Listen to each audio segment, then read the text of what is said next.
Nakapagpa-picture na nga kami kay Lucilla. After nga naming magpa-picture, sumakay na kami ng mga rides.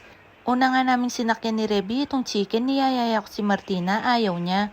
First time ko palang nakasakay dito guys kasi hindi naman talaga ako nagra-rides. Tapos nung ang natapat na kami dun sa pwesto namin, nakita namin sila, tinawag namin sila. Hawak-hawak ni Daddy si Mattia kasi tulog siya. First time nga ding makapasok ni Martina dito kasi hindi siya pwedeng mag-isa, kailangan meron siyang kasamang matanda. Gumagalaw-galaw pa naman yung hagdanan bago ka makaslide. Naglakad na nga kami tapos dito may pahangin effect. Dito naman sa susunod yung mga bilog na yan umiikot sila, gumagalaw sila. Pagkatapos nga dito naman sa next ay may paapoy effect. Sabi nga ni Reby dapat daw apakan namin yun hindi ko naman alam kaya hindi na namin inapakan. Mirror shot pa nga kami. Ito naman nga yung sunod, yung mga hotdog pag susuntok-suntokin mo. Ayan o, sinusuntok-suntok ni Martina. Tapos ito na nga yung huli dahil maraming nakapila, naghintay muna kami. At ayan na nga, turn na nga ni Martina kaya sumampa na siya tapos nagpaikot-ikot na siya. Yung parang sa mga hamster, yung naglalakad sila tapos umiikot-ikot lang yung parang Ferris wheel. Ewan? Tapos nga natapos na kaya sumakay na naman kami dito sa favorite ni Martina as usual. Halos ito lang yung sinasakyan ni Martina. Hi guys! Solo namin ang rides! Isa din to sa mga favorite ni Martinang sakyan, ang Ferris wheel.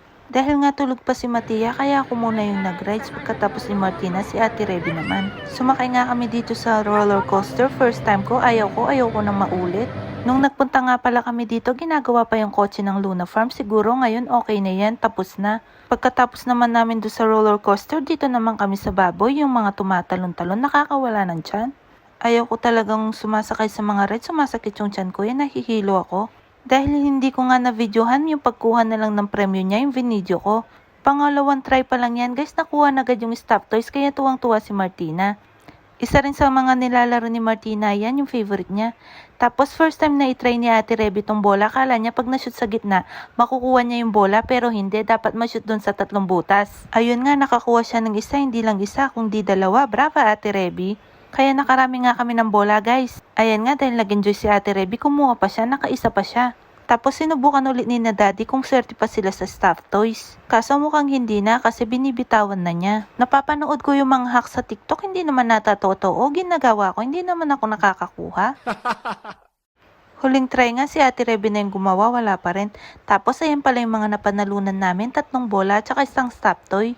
Binibigay nila kay Mattia yung mga napapanalunan namin. Hi guys! Preso ko lang toys! Preso Luna Farm!